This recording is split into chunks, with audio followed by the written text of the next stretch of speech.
Welcome back to CIA Declassified. We've emerged from the frozen canals of Berlin and Operation Obstacle to the humid, high-stakes jungles of Southeast Asia.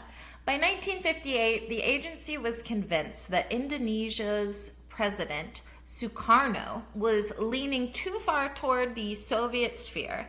They didn't just send diplomats, they sent a ghost air force. It was one of the agency's most ambitious and ultimately exposed covert paramilitary operations of the Cold War. This was Operation HAIK. To topple a government without a formal declaration of war, the agency created a private military in the clouds. Operation HAIK was a CIA covert action program that provided weapons, funding, and air support to the PRRI and Permesta rebels in Indonesia.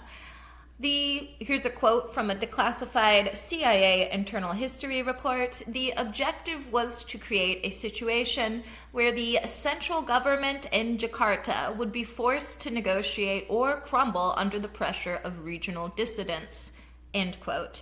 The agency established a secret logistics hub known as the Base in the Philippines, utilizing the Clark Air Base and small hidden airstrips on the island of Mindanao, I think that's how you pronounce it, Mindanao. A quote from a former CIA pilot, Al Pope: "We were flying unmarked B-26s, no insignia, no serial numbers. If we went down, we were on our own. The agency didn't know us." End quote. For those of you that don't know, that's very common for a lot of the CIA's employees. The way it works if you work with or for the CIA is you're literally either given permission to say that you work for the CIA, or you're told you can't ever say that you work for the CIA. And as we've learned through the hundreds of episodes of this podcast, the CIA utilizes a shitload of property fronts, as well as colleges, as well as willing participants of cities and local municipal governments, anytime pretty much that they're willing. And they also have a history of hiring independent contractors, people that are being paid by them, but through typically one of their front companies. And I bring that up because the pilot just said that those planes they were flying had no serial numbers, no insignias, and if they went down, the agency didn't know us. Unfortunately, that's happened to a lot of people, especially when you look at the other episodes, like when the CIA tried to drop people over and over again in North Korea. Yikes. Okay, back to this episode though. The archives reveal that the Air Force consisted of over a dozen modified B-26 Invader bombers and several C-54 transports, all stripped of identifying marks and maintained by agency contracted mechanics. Operation HAIK utilized jump points, fuel caches hidden on remote Indonesian islands to allow short-range bombers to strike targets as far away as Java. A quote from a declassified 1958 memo to the Director of Central Intelligence: "Airstrikes against shipping in Makassar Strait have effectively paralyzed government supply lines to the outer islands." End quote. And I believe it is Makassar Strait, but it's Makassar. The logs show that the agency used encryption, a primitive but effective manual code system to communicate between the rebel commanders and the CIA station in Singapore. Technological breakthroughs included the drop tank, a specialized auxiliary fuel tank that could be jettisoned without leaving a trace of U.S. manufacturing origin. The archives confirm that the CIA utilized mercenaries, veteran pilots from the Civil Air Transport, who were paid in cash through Swiss accounts to maintain plausible deniability. Operational breakthroughs included jungle landing techniques where pilots were trained to land heavy transports on short, unpaved runways carved out of the Indonesian rainforest. The Declassified HAIK manifest reveals the delivery of over 50,000 rifles, unmarked weapons of various European makes, to ensure the rebels didn't look like they were being supplied by the Pentagon. In 1958, the agency used sea drops to deliver tons of ammunition to rebel beachheads, using unmarked submarines bypassing the Indonesian Navy. A quote from President Sukarno in 1958. "There are foreign hands at work here. We find American bullets in the bodies of our soldiers." End quote. The logs indicate that the vetting process for rebel leaders failed when it was discovered that several commanders were selling agency-supplied fuel back to the Indonesian government. CIA pilots in Indonesia were instructed to carry survival kits containing gold coins and local currency to bribe village elders in the event of an emergency landing. A quote from the after-action report on the Ambon raid. AMBON.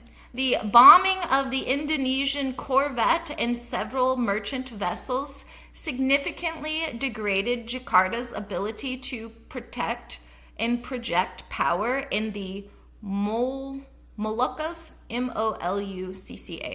end quote.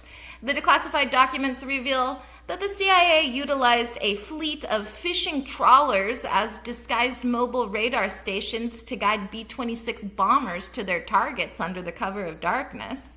The agency created a phantom radio station called The Voice of Free Indonesia, which used Langley engineered transmitters to mimic official government broadcast and spread disinformation to loyalist troops.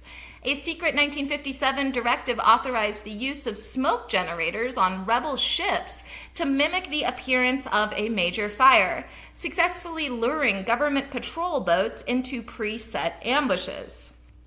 While the air raids are now a matter of historical record, the most significant redactions in the release appear in the geological warfare section and the subsurface target list.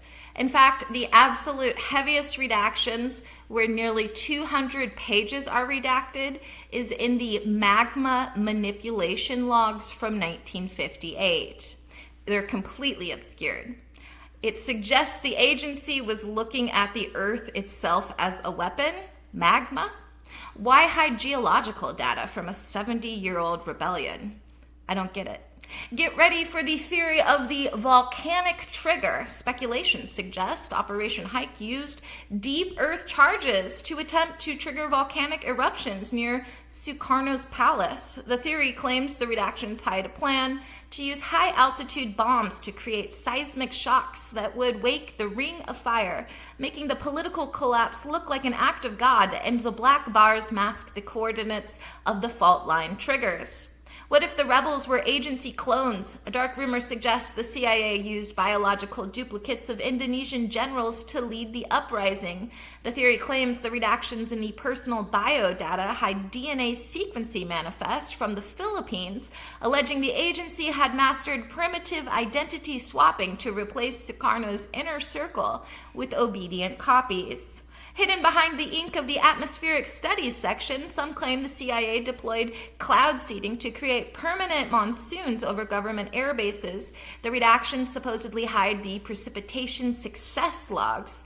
Looking at the blacked-out maritime interdiction files, theorists argue the CIA used ghost ships, automated vessels with no crew, to ram Indonesian tankers, with the redactions hiding the remote control frequency logs.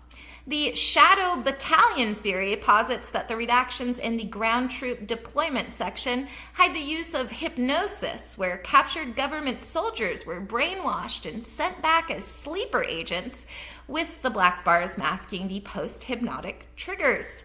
Some theorists believe the cultural intelligence redactions hide a plot to bribe local shamans to give prophecies to the Indonesian populace predicting Sukarno's death to incite mass riots. In the redacted naval blockade files, gossip suggests the CIA tested underwater magnets designed to pull the compasses of government ships off course, leading them into dangerous reefs. Some believe the botanical sabotage redactions hide a plan to release rapid growth vines that would swallow government runaways in a matter of days, with the black ink hiding the genetic accelerator formulas. Gossip suggests the redactions in the psychological operations section prove the CIA used voice mimicry technology to broadcast fake messages from Sukarno, ordering his army to surrender, and the black bars hide the vocal pattern analysis. Lastly, some whisper that the redactions hide the fact that the entire rebellion was a stress test for the U.S. military, and the black bars mask the acceptable loss ratios for the civilian population. Was Operation HAIK a success? Tactically, it was a disaster of exposure. While the Air Force initially dominated the skies, the operation collapsed when pilot Al Pope was shot down and captured with a briefcase full of incriminating agency documents. Boom, boom, boom. I feel like the truth does always come to light, even if it takes hundreds of years, but it's funny to me that occurred. Poor Al. Poor Al. Anyway, strategically, it was a total failure. Instead of toppling Sukarno, the exposure of U.S. involvement drove him closer to the Soviet Union and China. Wow, I wonder why. And humiliated the Eisenhower administration on the global stage. The lesson of HAIK was that plausible deniability only works until you leave your ID in the cockpit.